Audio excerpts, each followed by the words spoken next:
कि कौन लिखेगा शहीद परिवार की कथाएं, कौन विधवा की व्यथा आंसुओं को गाएगा, सुने कोख क्रंदन को, बहना के बंधुर को, नवनिहालों के निर्दोष नहीं लिख पाएगा। और जरा सा चुप हुए तो तुम समझ बैठे मुझे कायर, जहां पर मौन होता हूं वही कोहराम देखोगे। गुरु ब्रह्मा गुरु विष्णु गुरुदेवो महेश्वरा, गुरु साक्षात परम ब्रह्म तस्मै श्री गुरुवे नमः।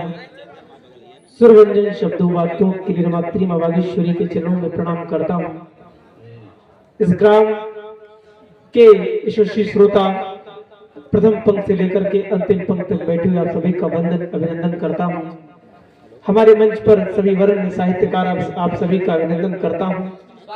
चार पंक्तियां सुनिए और अपना प्यार दीजिएगा, अपना आशीर्वाद दीजिएगा। आपको पता चल ही गया है कि किस प्रकार आशीर्वाद देना है। हाथ उठाकर कुछ नहीं करना है, आपको सिर्फ जोरदार तालियां बजा देनी है, मुझ तक आशीर्वाद आपका पहुंच जाएगा। बजा सकते हैं? चार पंक्तियां सुनिए। इस पुण्य धरा के माटी को माथे का चंदन करता हूं, इस पुण्य धरा की माटी को माथे का चंदन करता हूं। हे सत्य सनातन वालों, तुम सबका अभिनंदन करता हूं। उस दधीच की तपस्थली ऋषि मुनियों के महीने में से मैं अर्पित मिश्रा तेजस हूं, तुम सबका वंदन करता हूं। एक छंद सुनिए और अपना आशीर्वाद दीजिए कि मुझे ओज क्यों लिखना पड़ता है।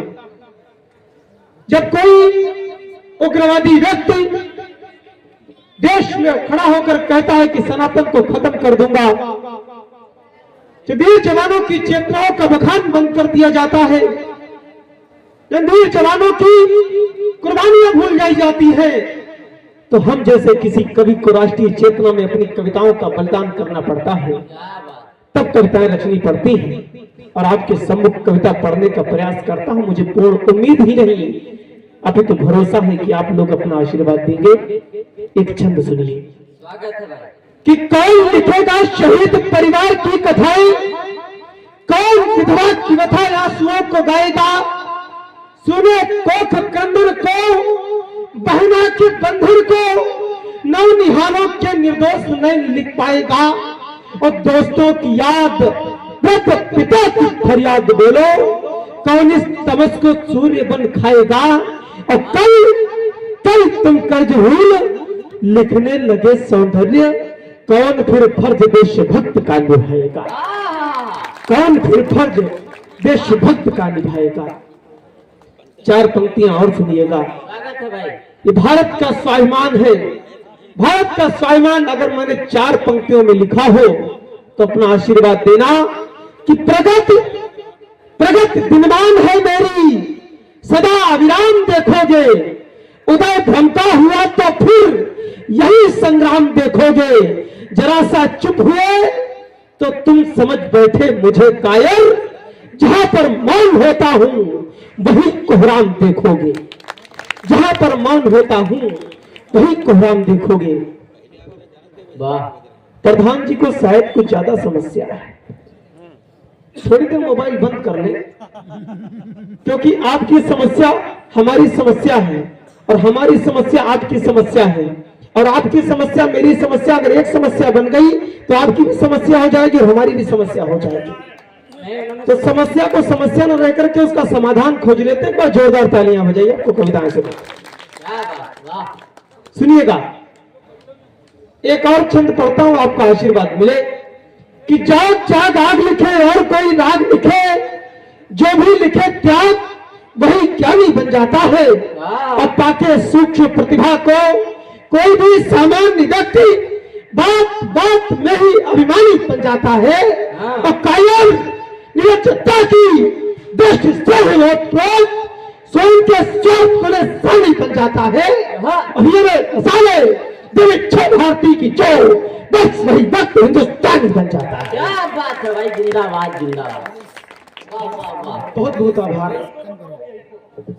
स्वागत है भाई। बेस कम करो, एक हल्का फल है। थोड़ी सी आवाज ऊपर है, ट्रेवल भी कम कर देना। सब कम कर दो, अभी शादी नहीं हुई है, इसीलिए वो जो वाह भाई जिंदाबाद, स्वागत है। एक बार तालियां बजा दीजिए आप।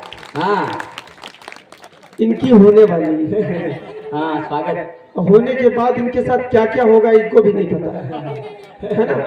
एक कविता सुनिए। अभी कोलकाता में आपने देखा कि बेटियों के साथ दुष्कर्म हो गया, 32 टुकड़ों में बेटियों के 100 के टुकड़े मिले। वाह। तो बेटियों को संदेश देना चाहता हूँ, एक छंद पढ़ता हूँ। अगर आपका भी ये मन हो और आप भी अपनी बेटियों को, बहनों को सलाह देना चाहते हो तो एक छंद पर अपनी मोहर लगाना, अपना आशीर्वाद देना, दोनों हाथ उठाकर तालियां बजाना।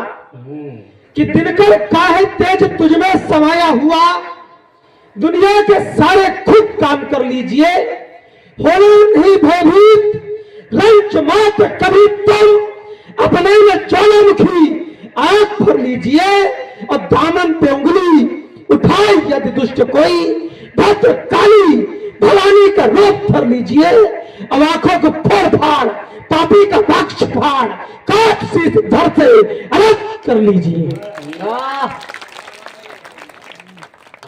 और कुछ जब तक हम लोग संगठित नहीं हुए तब तक रामलला अयोध्या में विराजमान नहीं हुए, लेकिन जब हम लोग संगठित हुए तो हमारे रामलला अयोध्या में विराजमान हुए, जिसकी पहली वर्षगांठ हम लोग मना रहे हैं। एक बार जोरदार जयकारा लगाए, जय श्री राम। आइए कविता पढ़ता हूं कि हमको संयुक्त रहना कैसे रहना होगा, हमको कैसे एकता के बंधन में अपने जीवन को बढ़ाना होगा, कैसे हिंदुत्व की राष्ट्रीयता में घुल करके इसकी क्रांति लानी होगी, और किस प्रकार से हमको एक रहना होगा। तब एक कविता सुनिएगा।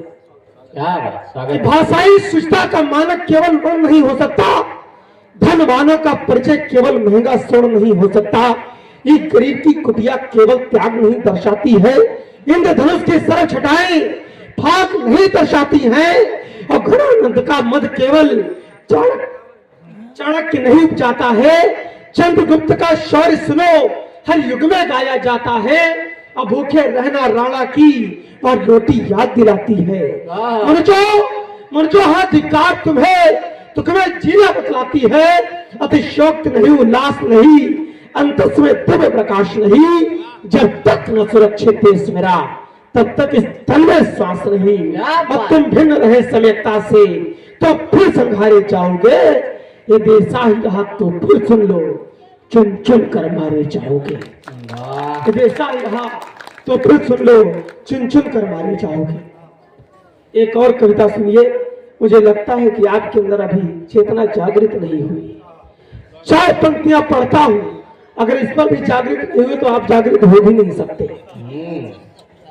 कुछ मुट्ठी भर लोग जब देश में आकर के कहते हैं कि हिंदुत्व को खत्म कर देंगे, तब मैंने 4 पंक्तियां लिखी, और ये तेवर अर्पित मिश्रा तेजस का तेवर न होकर के पूरे अवध का तेवर हो, तब दोनों हाथ उठा करके तालियां बजाकर मेरा समर्थन करिएगा कि सनातनी परंपरा का तत्व रहेगा, सदियों तक इसका महत्व रहेगा। अब बाबर की औलादे चाहे जो भी कर ले, हिंदुत्व था, हिंदुत्व है, हिंदुत्व रहेगा। वाह जिंदाबाद।